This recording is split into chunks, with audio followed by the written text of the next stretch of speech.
Hello guys, in today's video I'm gonna show you how to set daily screen time on your account on TikTok.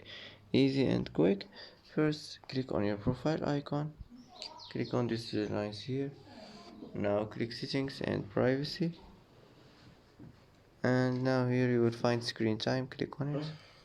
Here you will see daily screen time. Just click like this and click set daily screen time, and that's it for today.